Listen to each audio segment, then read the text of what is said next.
Good morning. Today we'll be having a discussion on ward round scenario on stoma management, followed by a discussion on operative steps of right hemicolectomy. To me, today will be Dr. Sarfaraz Beg, who is ex-assistant professor of surgery at Calcutta Medical College, and now is being in charge of digestive surgery clinic at Bellevue Clinic. So we'll have a discussion on this. We'll put a ward round scenario, and Dr. Suman Pal will be facing the ward round scenario, and he will describe the operative steps. So, Dr. Sarfaraz, you start with the scenario. I think Dr. Suman Pal will start with the scenario, Mahanda. Yes, yes. Good morning. Good morning, everyone.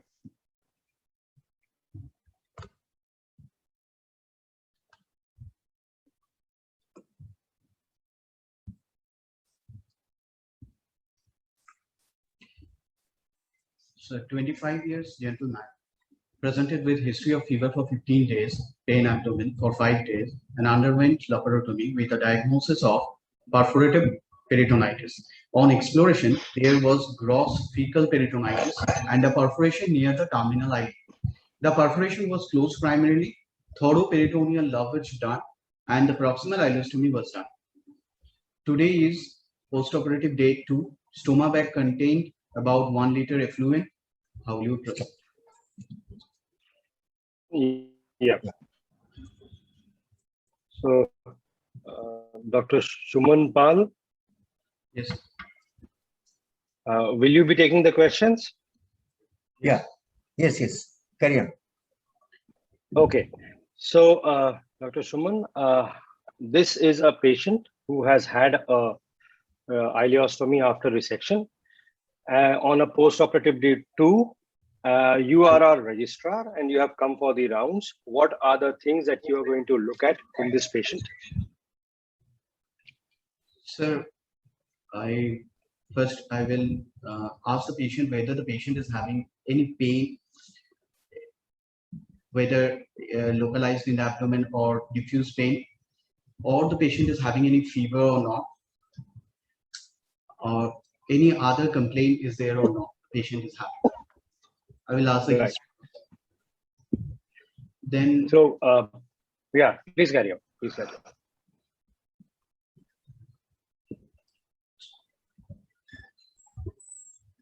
Yeah, please carry on.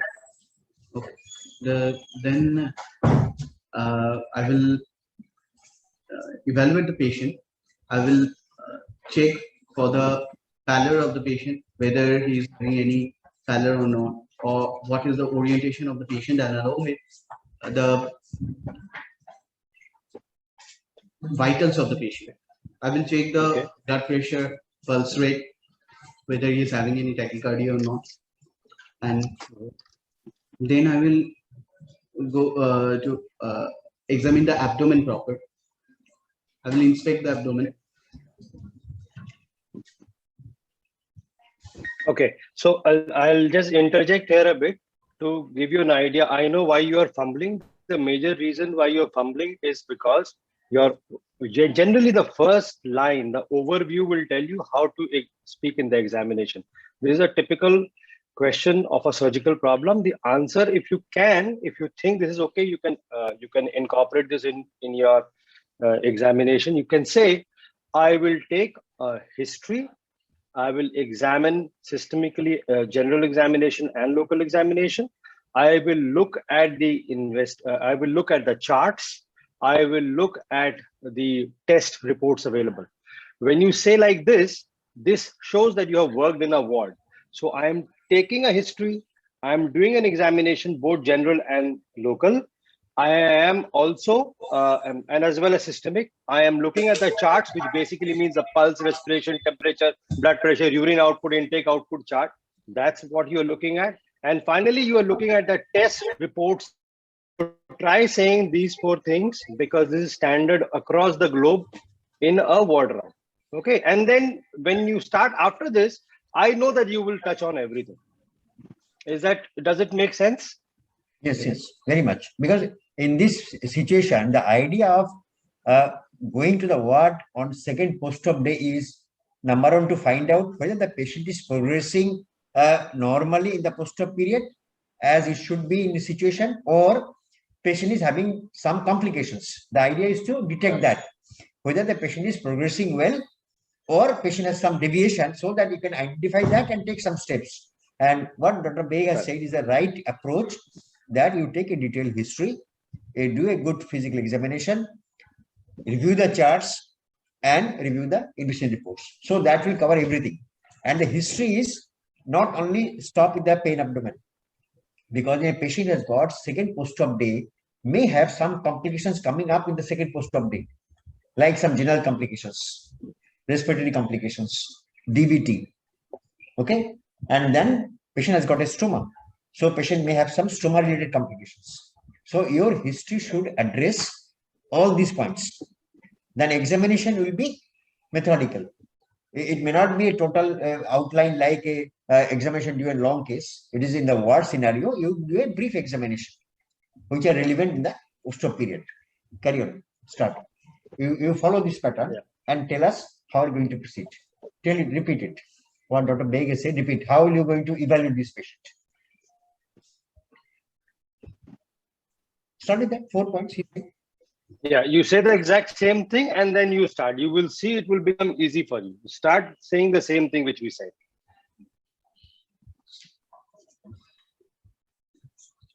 I will first ask the history. I will ask whether the patient is having any problem. Just outline. I'll take a detailed history. I will take a detailed I'll do a good physical examination. Do a physical examination, and I will check the charts available and the test reports that are available. Now start. What in history is important? Yeah. So in the history, I will ask the patient whether he is having any pain or not. If he is having any pain, then I will ask the details of the pain.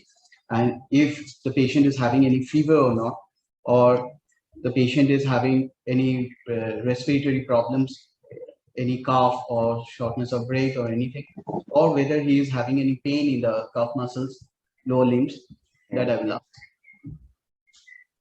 What about urine output?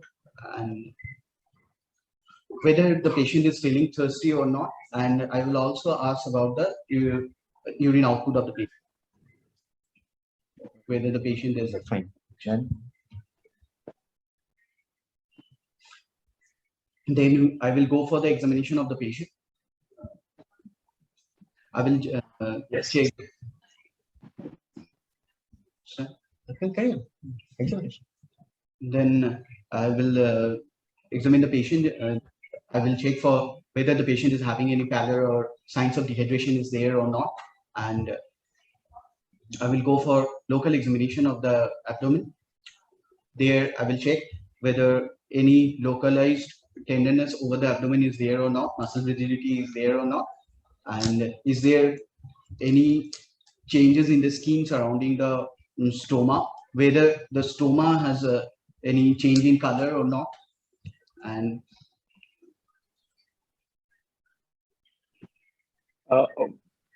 so till this point, let me just interject. You have taken the history, which is pertaining to abdomen and chest and legs. You have taken an examination, done an examination, which is general examination, where you talked about pallor. Abdominal examination, we talked about local tenderness. Say tenderness, because a generalized tenderness would mean a generalized peritonitis, which is a potential complication of a fecal peritonitis. A localized tenderness would mean a local peritonitis, like an abscess. So say both. And when you talk about stoma, color and retraction, these are two things which will happen: necrosis and retraction. So you're not mentioning retraction. That is something which many surgeons would like to know from their stoma. Is it getting inside, retracting, or is it changing in color? Okay. Proceed from here, then I will probably ask. If I give a scenario that in a patient on a second post-op day, some pain is expected as part of the laparotomy wound. If you find that patient is having pain, which is not proportional to the degree of injury by laparotomy, but he's having generalized pain, he's having severe pain, and you find there is cross rigidity and extreme tenderness in the abdomen. So what strikes your mind? If there is a scenario second post-op day, then I will think about generalized peritonitis is developing. so what might be the cause? That You is, have done the surgery and he is having a feature that patient has got features of generalized peritonitis on second post-op day. So what might be the situation here? One reason is does you have missed something else. You have closed a perforation. Patient might have some other pathology, you have missed it. Or while doing surgery, you have some injuries somewhere else which you did not detect. Or the stoma might have retracted and there might be some fecal control in the duodenal cavity. So once you have this scenario, you should keep in mind to explain what is wrong. Okay, proceed with the same scenario. Patient is here. As a stoma, 1 liter in bag means good. That means the stoma has moved. Yeah. Yes, Dr. Shuman, please carry on. So you have stated till the stoma, and we talked about quantity, color, and retraction. Okay. then, sir, I will examine the other parts of the patient, like respiratory systemic examination. I will do. I will listen to the lungs, whether any problem is there or not, and I will check the lower. What can you expect in this? What can you expect in examination of the lungs in a patient of fecal peritonitis? Sir, there may be decreased airity in the basal regions of the lungs. Correct. Good. Please carry on. Sir, I will check the lower limbs, whether there is any tenderness in the calf muscles is there or not. Okay. Or is there any freshly developed venous bounds over there or not? No, it's okay. Fine. After this, after the examination, I will check the charts available in hand. I will check the vitals of the patient. What is the temperature of the patient? What is the BP, blood pressure of the patient, and the pulse rate now. Input output. And I will check the input. Sure. Right. So pulse, blood pressure, respiration, temperature, urine output, intake output. Let's put that as in a flow. So I am going to check for these charts. These are the usual charts available in any hospital, right? And Yes. of course, saturation is something that you would want to see. So once you have worked in the ward, you would say that in a continuity. Now, let's say you have done you have seen the charts. When is it that you're going to inform the consultant saying, I think there's something wrong from the charts? So low blood Or when will it? Yes, please carry on. Sir, if it is seen that there is a low blood pressure, tachycardia is there, and low saturation respiratory rate is high, so I will inform. Okay. So again, same thing. Pulse rate is more than 100, respiratory rate is more than 20, systolic blood pressure is less than 90, temperature is more than 100, urine output is less than 30 ml per hour. When you say like this, or saturation is less than 95, when you say like this, it appears to me that you have actually worked in the wards, right? So when you say something like this, it will make more sense. But of course, you have said that partly, but this is one of the ways of mentioning in the examination. Yeah. Carry on, please.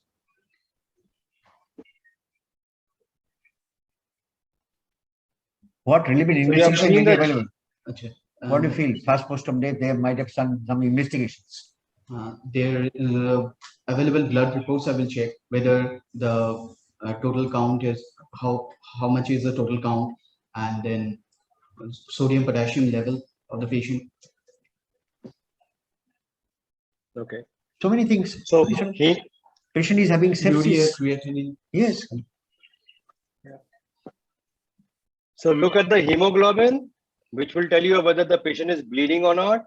Look at the counts, which will tell us about the infection. Look at the neutrophils.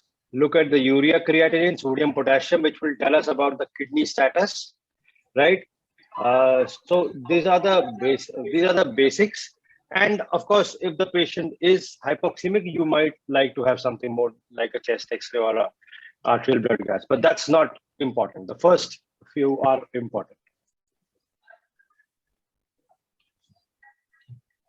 So if I asked you, what are the potential complications in this scenario where you have done ileocecal resection with an ileostomy, what are the potential complications in this patient?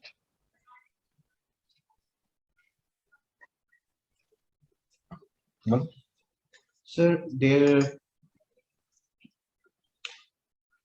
may be some stoma-related complications like stoma retraction or necrosis of the stoma, or there may be some. So I'll interrupt you here. Again, this is a suggestion. Whenever you get a very broad question, answer first broadly, overview. So given an overview, there could be general complications, there could be local complications. And when you talk about general complications, you talk about heart, like infarction, like in lungs, pulmonary embolism, as well as basal pneumonia, legs, DVT. So those are your general complications. Of course, for a hypertensive elderly, stroke could also be a complication. When you talk about local complications, now you can say, okay, in this patient, there could be complications related to fecal peritonitis, a residual or a recurrent fecal peritonitis, like Mafunda said. And number two, there could be complications related to stoma. Now, once you start doing this as a habit, you realize that your answers, you will not have to fumble. You will know that I'm going from 1 to 2 to 3 to 4 like this, right? And plus, you have already impressed the examiner that you understand the patient as a whole, right? Do you think this makes sense? Yes. Yeah. So you could start with, we can have general complications or local complications. You can start from there, and then we'll take your answer. Sir, there may be some general complications. There may be some local complications. In general complications, that there may be some pneumonitis developing in the lungs. There may be some cardiac problems developing, and there may be some DVT developing in the patient. For local complications, there may be peritonitis, may be localized, may be diffuse. There may be stoma-related problems like retraction, necrosis, and Bleeding. And bleeding may occur. Okay. Then wound-related complications. Wound-related. Main, the There- patient has got a laparotomy wound. Unrelated, there may be an infection or dehiscence. Right. So stoma, let's just concentrate on the stoma a little bit. What is it that you're going to see? What is it that you're going to do with the stoma? We've already done this partly. Let's go a little more in detail on the stoma. What are you going to see and do about this, feel in the stoma?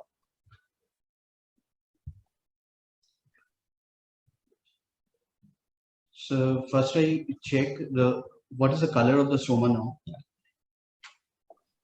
and what are the effluents coming. Top each of this. You're looking at the color of the stoma. And if you suspect there is necrosis, what can be the different types of necrosis in a stoma? Often you find there is some congestion or black discoloration. What are the different types of necrosis in a stoma? You know the depth of necrosis? It can be a mucosal necrosis, or it can be a transfer, full thickness necrosis. How does it differ? How does a necrosis confined to the mucosa or full thickness necrosis differs? How it dictate you for management?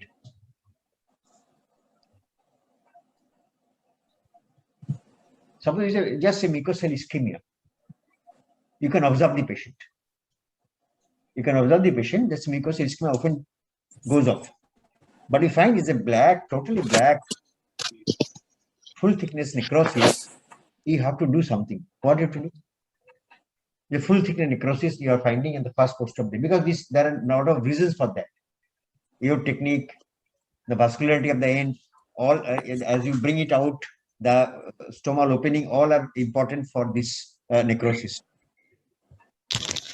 So what do you do if you find there's a full thickness necrosis? Yes, you have to do immediate refashioning. Otherwise, this will retract and patient will have fecal peritonitis.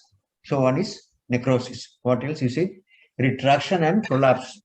If you done a wide, large opening and brought it out, and some part of the stomals may prolapse out also. So what do you do? You have some retraction.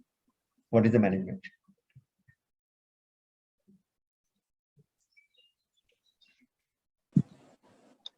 So in case of retraction, I will go for refashioning.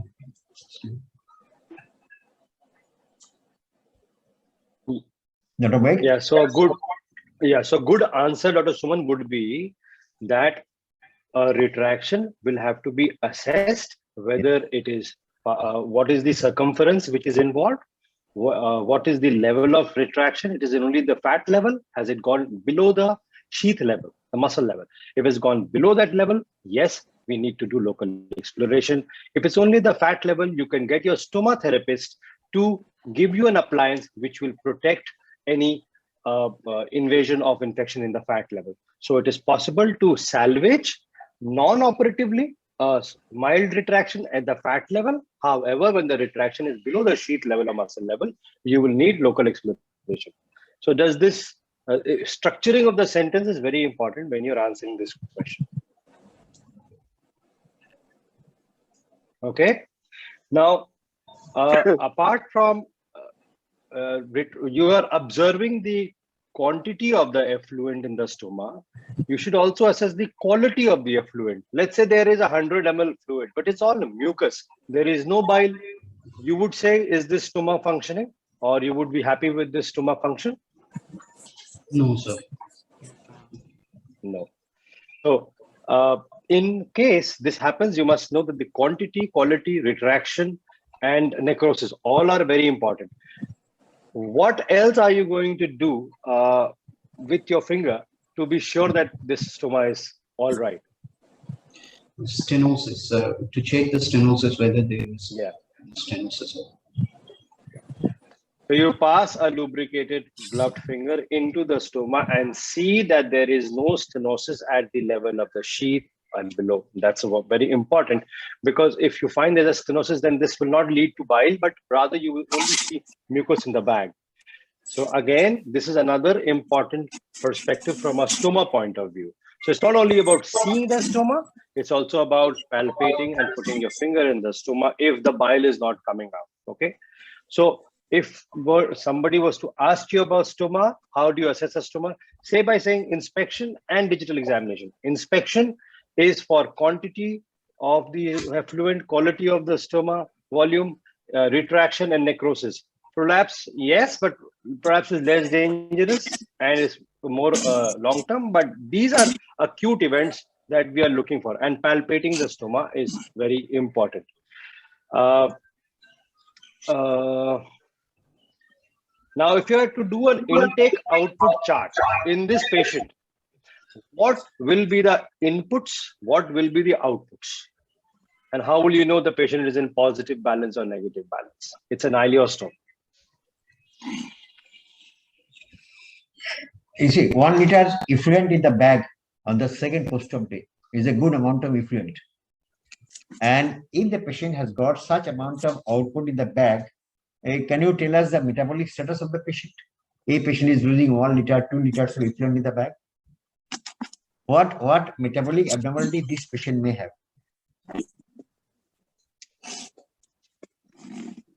What? Dehydration. Then electrolytes? Electrolyte imbalance. What? Maybe hyponatremia. Hyponatremia. Then acid-base status? Acidosis may. So they are the background. Now, when you review the input output chart, what are the things you're looking for? So in the output, I will check whether First, it is the input. How much fluid has been given in the last 24 hours? That is one. And what in output you check in this patient? about the urine output, Yes, urine output. and then if any lag is If attached, there is a drain, then find the amount of drain output. If there is a Rayleigh tube, Rayleigh tube, then how much? see the Rayleigh tube output. Already 1 liter is in effluent. What else is output? And the insensible loss. Insensible loss. So you have to take into account these output and take into account what has been given in last 24 hours. So based on this, you calculate. What do you expect in this patient? A patient who has got a ileostomy, what is the concern? So patient may Vis-a-vis the colostomy. You have done a left, maybe a sigmoid colostomy, and you have done an ileostomy. What is more important in regard to the input output? in the case of ileostomy, the patient is more prone to develop dehydration, dyselectrolytemia. Because the output is more. Yeah. So how are we going to address that? How are we going to address this input output chart in this patient who is draining 1 liter in the bag? What you have to do? So considering the urine output of the patient to be 1.5 liter, more or less near about, and considering the drain bag output and the Rayleigh tube outputs, along with the effluent of 1 liter and insensible loss near about 400 ml, considering it. I will calculate the whole amount of output and then I will adjust the intake accordingly. So I think we will ask you a very specific question, Dr. Suman, because when you answer this vaguely, we'll not know whether you understood.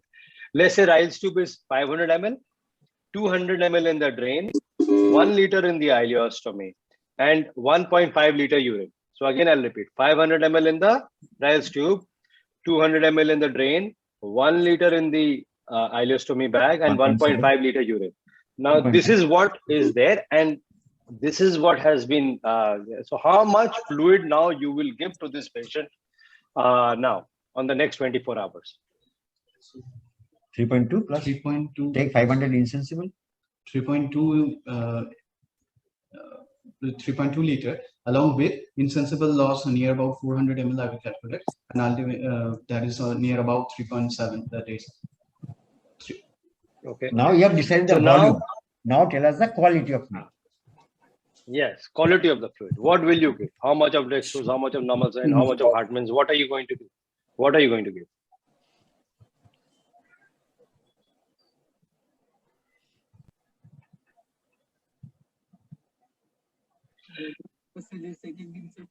I think he cannot answer this. We'll have a separate session. Okay. But what I would like to say is, once you decide about the volume of fluid, you would decide on the quality of fluid. Keep in mind that the patient who is in the second post-op day, this patient is to maintain his basic vital functions. It is said that a 60 kg gentleman in the post-op period, to maintain his basic vital functions, he requires about 400 kilocalorie of energy for his basic vital functions of cerebral, cardiac, respiratory, and urinary functions. So you have to supply the patient 400 kilocalorie. And that 400 kilocalorie can come from 100 grams of dextrose. So in this 3.7 liter of fluid, you calculate that you're going to give the patient 100 grams of dextrose. That you have to give. Many people does not give. They give only normal saline, normal saline. That is the wrong step. You have to give the 100 grams of dextrose. If you don't give, what is going to happen, Shuman? Suppose I decided I'll give only normal saline. There are a lot of critical care people, they keep on giving Bengal-lactam normal saline. If you don't give the patient the dextrose required, what is going to happen in the body?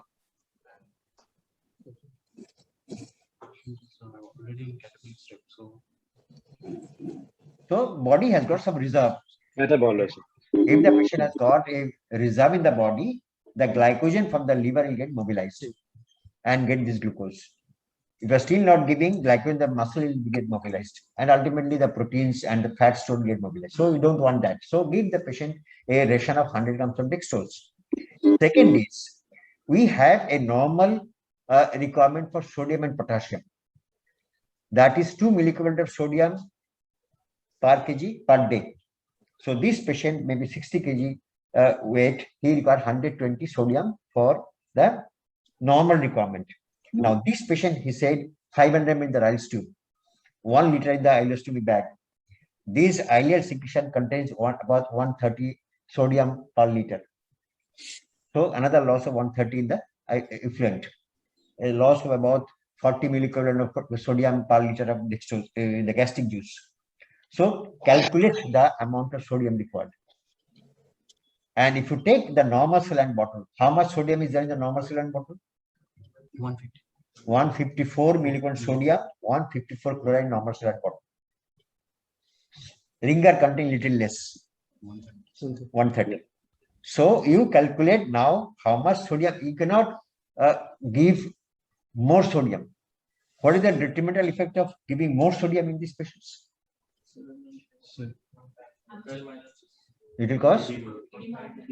Yes. If you give the patient more crystalloids, these crystalloids will leak into the capillary bed and cause tissue edema. This cause edema in the gut and anastomotic site. So you should be very clearly having a good concept of calculating how much sodium to give in this patient. So that is how you calculate. You calculate the total volume to be given. You calculate how much dextrose is going to give. You calculate how much sodium, how much potassium. In second post-op day, you may skip giving the patient potassium, provided his potassium was normal earlier. But patient who is losing this amount of potassium in this effluent, in the Ryle's tube, in the drain, he might require some potassium, and that should be determined by your electrolyte estimation. So that is the part. So it discuss a little more about stroke. Yeah. I So hope it's a very I have been detailed able to give subject. the answer of fluid management. Basically, volume and the quality. Yeah, absolutely. I think it was very well, at least the concept has been laid down. So you can all go back and look at what gastric juices contain. It's there in one table. Gastric juices contain this much of sodium, potassium, and all that. Ileostomy contains this much. It's all there in the books. So you can always calculate what is the sodium loss, what is the potassium loss, and of course, water loss is water loss. And you can always devise how much to give. So as Mahendra said, 100 grams. So 75 to 100 grams of glucose, which means 3 bottles of 5% dextrose is a must. And then after that, you start building, okay, this much of sodium I need to give, this much of potassium I need to give. Must remember hyperaldosteronism is happening in the second post-op day. So we can't over-infuse potassium. So, but we need to understand when we are dealing with ileostomy, we need to understand what is the concept behind the fluid and electrolyte therapy. So let's finish it off today here only on fluid therapy. Let's go back to the stoma and this patient. Something regarding creation of stoma. He has created a stoma, so we should ask him how to plan a stoma, how to create a good stoma. Planning the stoma. He has decided he'll do a stoma with this patient. So how to? আমি প্রিয়মকে বলেছিলাম দুটো নাম লেখার, আজকে কাদের নাম আছে সেটা তুমি জানো একটু? একজন ছিলেন ডক্টর অনাদিদের আওয়াজ আসছে। Sorry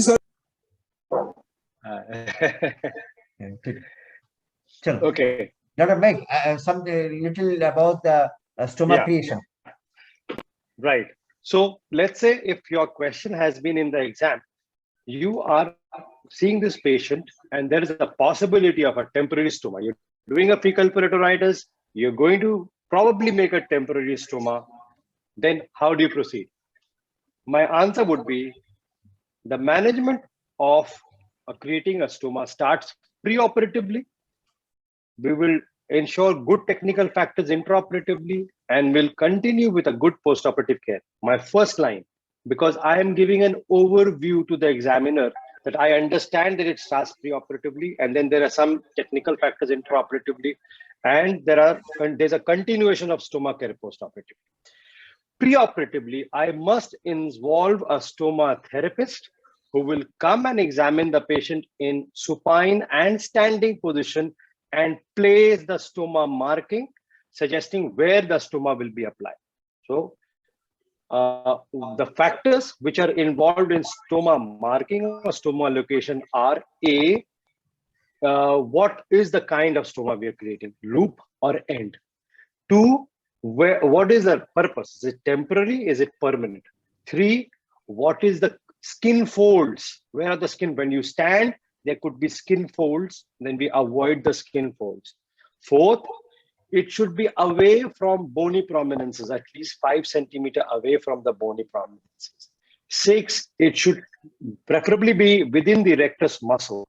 7, if the patient is very obese, then on a hanging situation, the pannus should not pull the stoma, should not pull the skin, and the stoma should not retract.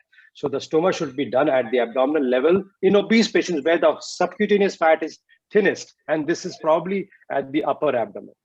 So many factors involved in stoma marking. So that's number 1. I'll repeat it. A, why are we doing temporary, permanent? What kind of stoma are we doing, loop or end? We must make sure that the stoma has been seen in supine and erect position, and avoid the creases. It should be away from bony prominences. It should preferably be intra-rectus muscle to prevent parastomal hernia. And in obese patients, we should avoid putting it lower down because the pannus will make stoma retraction more prone. Rather choose the upper abdomen. So many factors involved in marking the stoma. Now, intraoperatively, Dr. Beg, Suman should answer a question. What is the site? Yes, Suman. What is the site we select? We call it a ostomy triangle. What is that area? What is the area called as ostomy triangle? Because that is the usual site. You modify in some situations, but the stoma is done in the ostomy triangle. What is the triangle boundary? Sir, the 3 Yes. points, joining the 3 points are the umbilicus, anterior superior iliac spine, Good. and P50 buckle. So if you join these 3 points, you get an area. That is the ideal site for stoma for a normal individual. But Dr. Beg already said, if it is obese individual, if you do the stoma here, there will be skin fold. You cannot see the stoma. So in that case, it will be higher up, maybe above the umbilicus also. So you have to decide the site. Fine. So next is operative. Yes, Dr. Beg. So there is a pre-op planning. Yeah. So your first, you gave an overview. You talked about preoperative, stoma nurse, marking, what are the factors. Intraoperatively, if it is an end or a loop, it will. So in this patient, let's just stick to this patient for not adding confusion. In this patient, after a laparotomy, we will identify the stoma. We will identify the ileum which is healthy and excise at that level. Having ascertained that there is enough vascularity, we will make a we'll make a disc-like excision of the skin. Now, in this patient, remember, this is a temporary one. But although surgeons differ in how they approach, most surgeons will excise an elliptical skin fold along with the skin fat. So at the preoperatively marked stoma site, I will make an elliptical incision, excise the skin and the fat, and excise that disc of the skin and the fat to prevent stenosis and to aid in appropriate suturing of the stoma. That's number 1. Number 2, I will make a cruciate incision on the anterior rectus sheath. After doing that, I will take 3O polyglactin sutures and keep these 4 angles of the anterior rectus sheath on with the needles. I will thereafter split the rectus muscle and look at the posterior rectus sheath with the retraction and guarding the bowel below in the peritoneal cavity. I'll make again a cruciate incision in the posterior rectus sheath, thereby entering the peritoneal cavity. 2 finger breadths is adequate for most patients while doing an end colostomy, end stoma. However, for a loop, we may require bigger, and it is based on clinical judgment. I will now pick the ileum that needs to be made into ileostoma by holding it with the Babcock's forceps, going through this ileostomy wound and pulling it out. There may be a combination of pulling and pushing. Only pulling may cause tear of the bowel, which may be diseased. So pulling and pushing technique as per, well, that's Wexner's technique, but pulling and pushing. There may be bulky mesentery. So just pulling may not be enough. Pulling and pushing technique. Once the stoma is out, I will ensure that an adequate length remains above the skin level and is not retracting when left to itself. That tells us that there is no tension. Thereafter, I will take stitches which has been made at the anterior rectus sheath and fix with seromuscular bites on the ileum. This will prevent the retraction of this bowel at the sheath level. Thereafter, I will take 3-O-polyglactin sutures and do Brooks ileostomy and use Brooks method to do ileostomy. What is Brooks method? I will take one bite, full thickness at the edge of the stoma.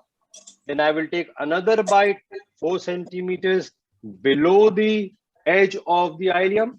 And then I will take a intradermal bite of the skin. So 3-point bites at 4 angles. And then in between, I will apply simple sutures. This is a classical Brooks ileostomy. This is what I will do in this patient. While doing so, I will always protect the main wound by closing it first and applying a mop or an offside dressing so that it does not get contaminated with the effluent. So this is the intraoperative technique of doing an ileostomy in this patient. Dr. Beg, he should answer. Dr. Beg, he should answer Yeah. the post-op management. Just ask him how he's going to, that stoma is created. So how he's going to manage the post-op? He should answer. Okay, fine. So Dr. Suman, you can answer. This is the stoma that has been created. And now post-operatively, you have to tell me that this stoma, how you would take care with the help of the stoma nurse. You tell us how are What appliance? What are the appliances available in the market? How do you apply the appliances? How do you take care of the stoma site? Because if you are not taking proper care, ileostomy is a very bad operation where you may have a lot of excoriations, complications, so many problems may come up. So what are the ideal way to take care of the stoma? Tell us.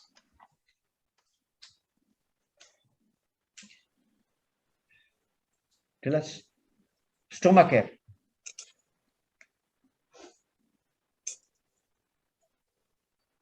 Sir, stoma appliances are available Yes. to attach at the stomal opening, which prevents the effluent to get spilled over the normal. Tell us the steps of applying a good stoma appliance. What are the steps? Sir, first we have to measure the diameter of the stomal opening and the appliances that are available. Markings are available over there. We will cut the opening of the appliance in such a way so that it just fits the stomal opening.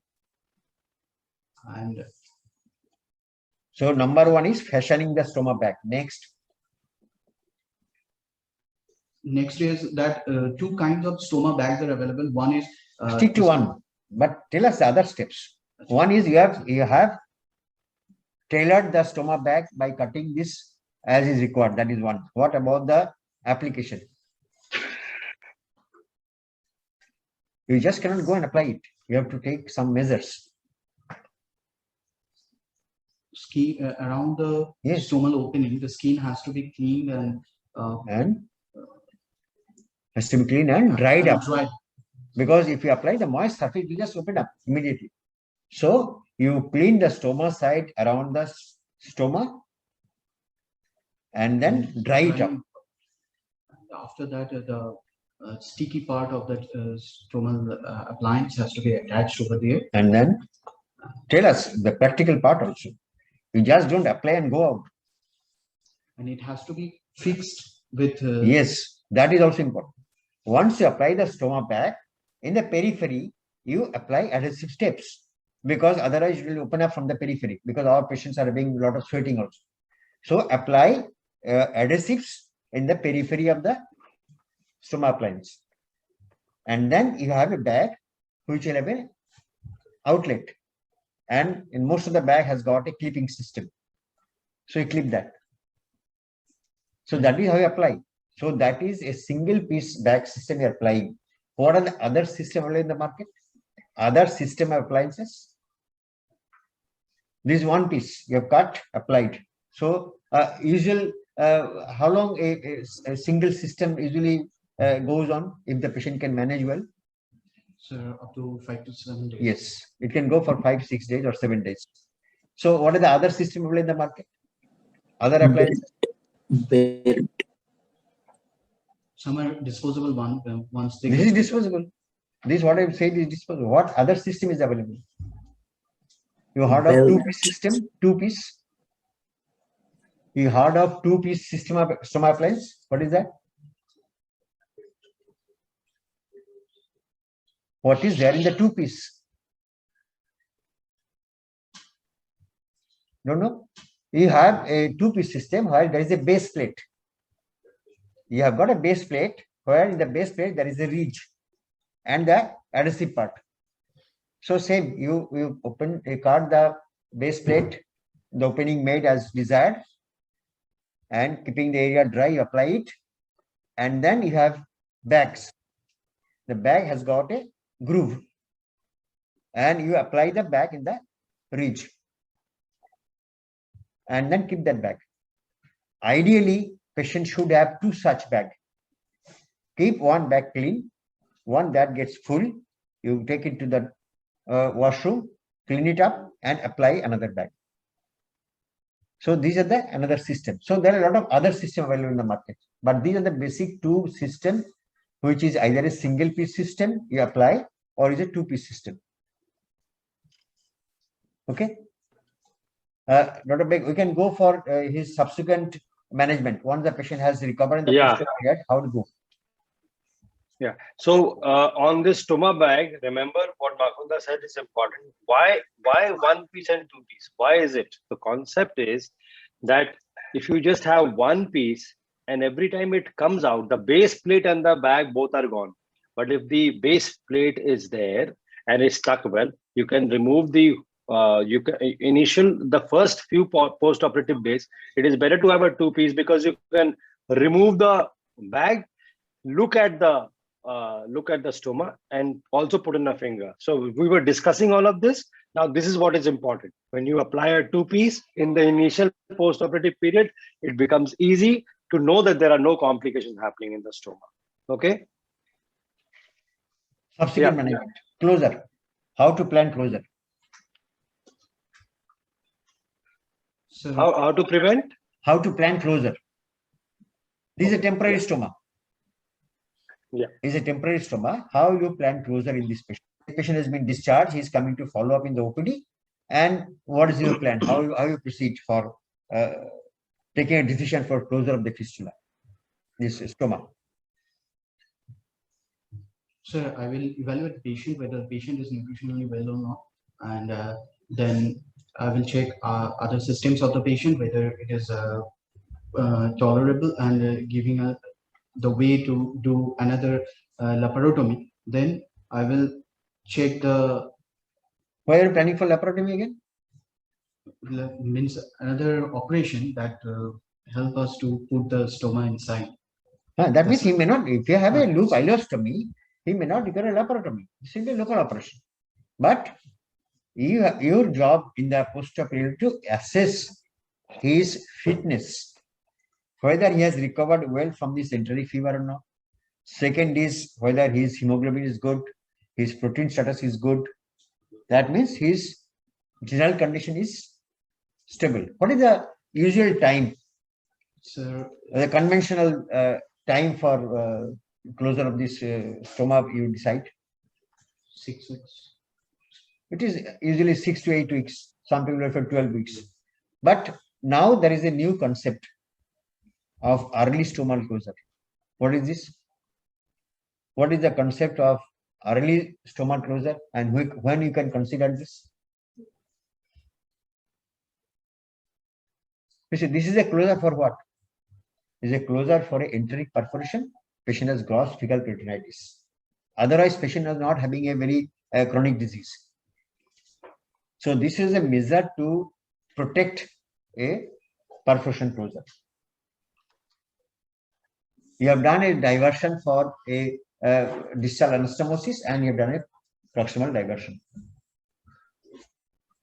So in that case, people are saying that it is not necessary to wait for such long period, because you see, what is the disadvantage of waiting for about 8 weeks?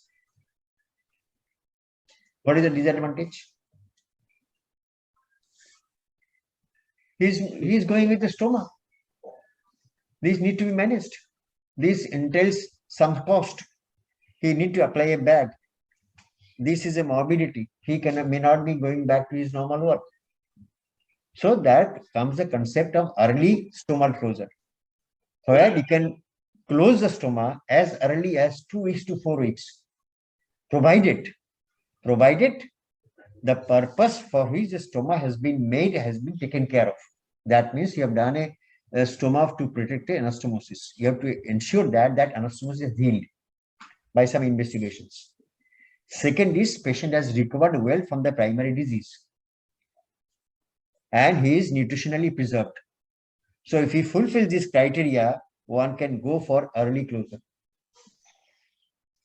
How do you know that the distal gut is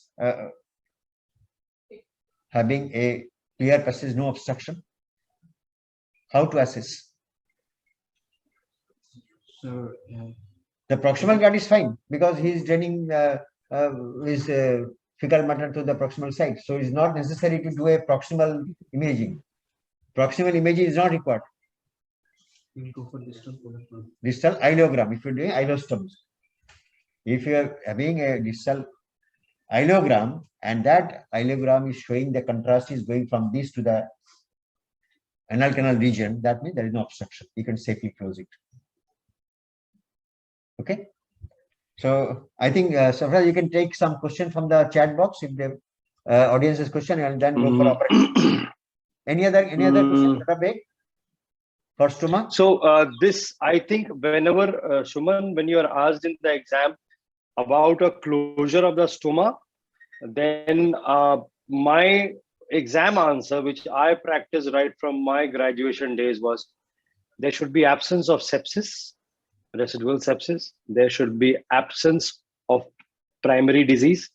There should be no distal obstruction, and there should be good nutritional status.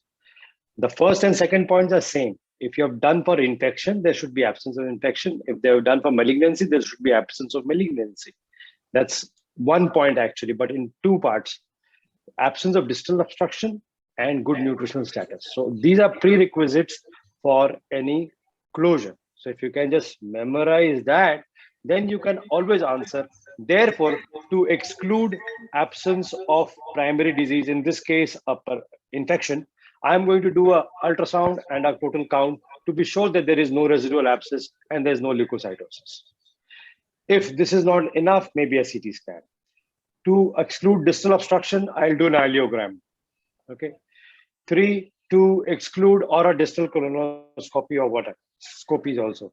And third is good nutritional status. I will assess by looking at albumin, transferrin, and hemoglobin of this patient.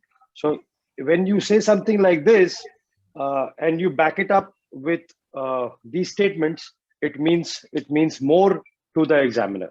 So it appears to be more practical. So this is how I would suggest to answer in an exam. Give an overview of the criteria and how investigations are going to back you up. Okay.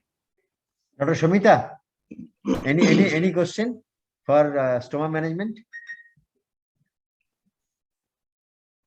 Dr. Bosak, Dr. Acharji?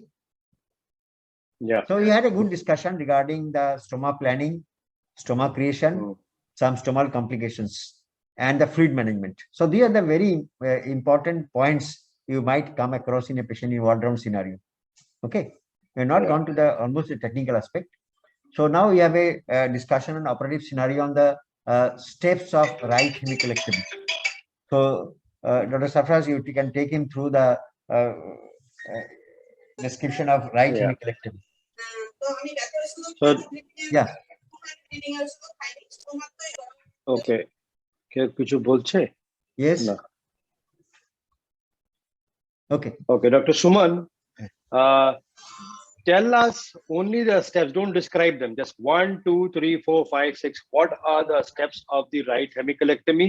Let's do it for a cancer. This is a infective scenario. Let's forget this. Let's think there's a carcinoma of the cecum and steps of right hemicolectomy. Just tell us in the points, and then we will ask you specific questions if we think it's appropriate.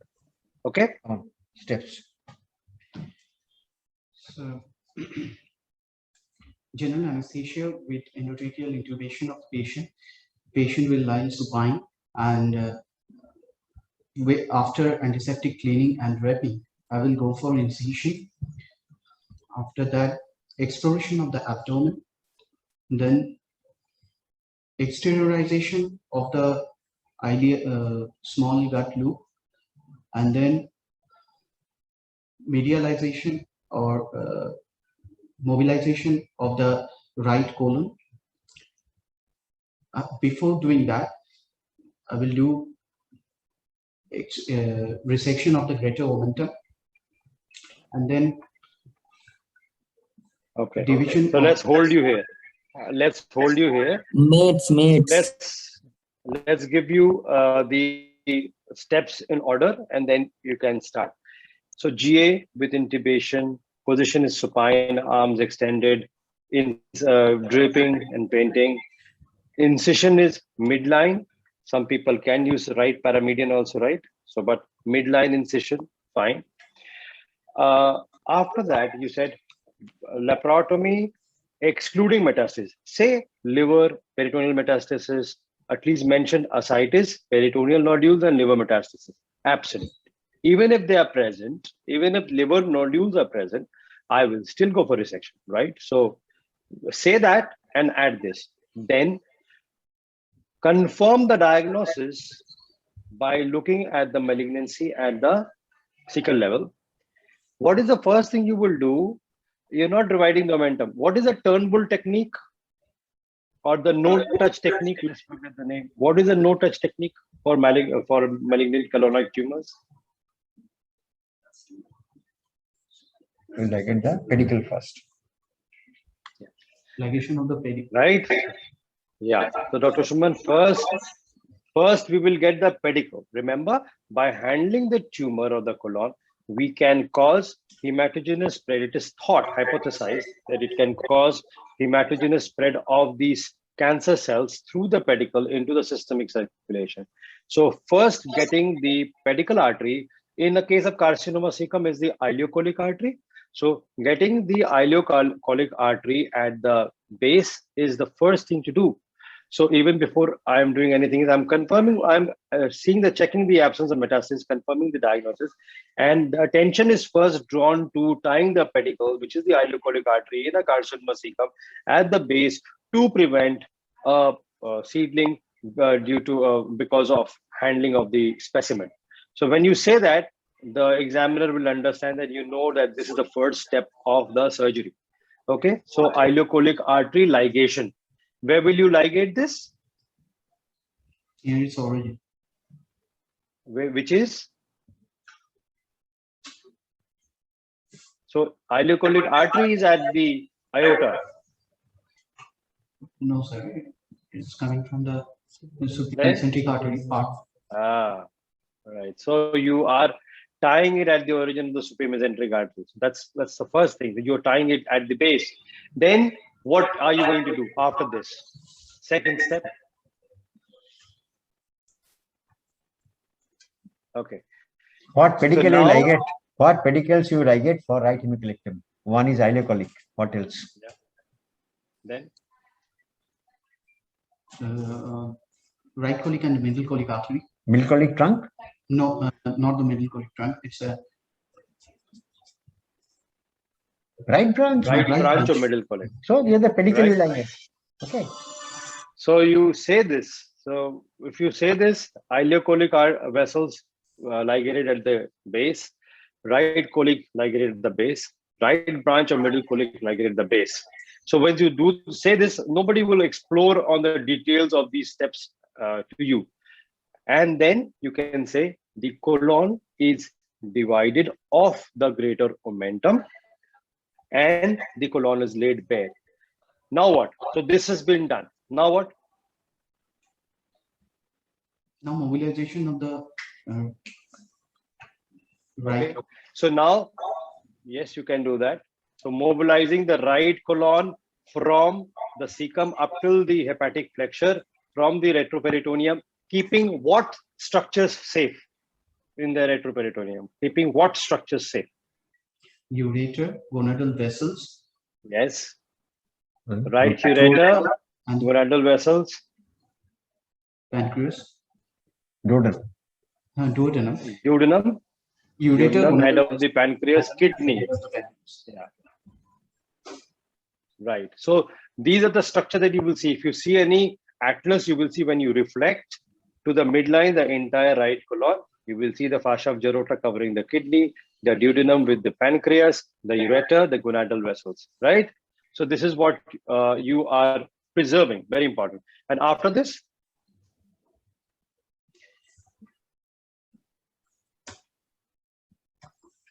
so now you will cut the ileum, you will cut the colon, specimen is out, and you will do an anastomosis, ileotransverse anastomosis, right?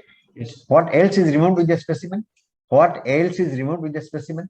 the regional lymph Yeah. nodes, Like like the paracolic, epicolic, and intermediate groups of lymph nodes along with the central group of lymph nodes. yes. So you are doing Good. malignancy. This will also include the regional lymph node excision with the specimen. Okay. Yeah. So how will you do the anastomosis? So in single layer ileocolic anastomosis with 30 PDs. Single layer interrupted 3 OPDS, end to end. This is what you're doing is end to end. Yes, sir.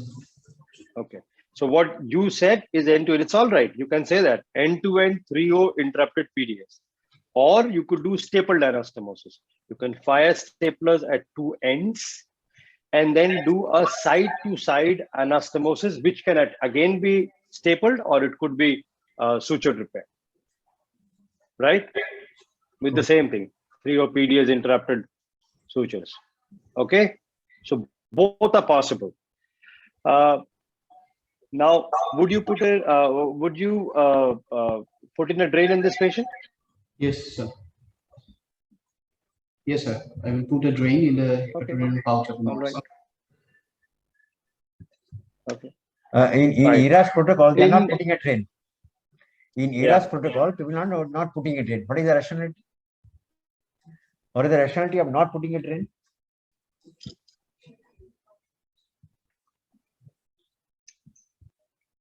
Why are you putting a drain? So if It will drain if there is a leak. If it is not leaking, drain has no function. So in ERAS protocol, they are saying that if you don't put a drain, you should keep the vigil on the patient, try to assess. If it leaks, you can drain it by interventional radiology. So that is the point that people are not putting drain. Because most of the time it does not leak. Particularly right colonic anastomosis leaks less frequently. Uncommon. I think you have gone to So- the time. Any question from the audience? You can ask any question regarding our stoma discussion or the operative part. Operative part, you should take the salient steps. Apart from this position of the patient, you go to the salient steps and describe what is being done in each of the steps. And if you can describe nicely, examiner will not stop you. Examiner stops you when you cannot answer the relevant point. Okay. So you have a good discussion on this stoma management and the operative steps you have discussed, salient points. So any question from the audience, or you can close?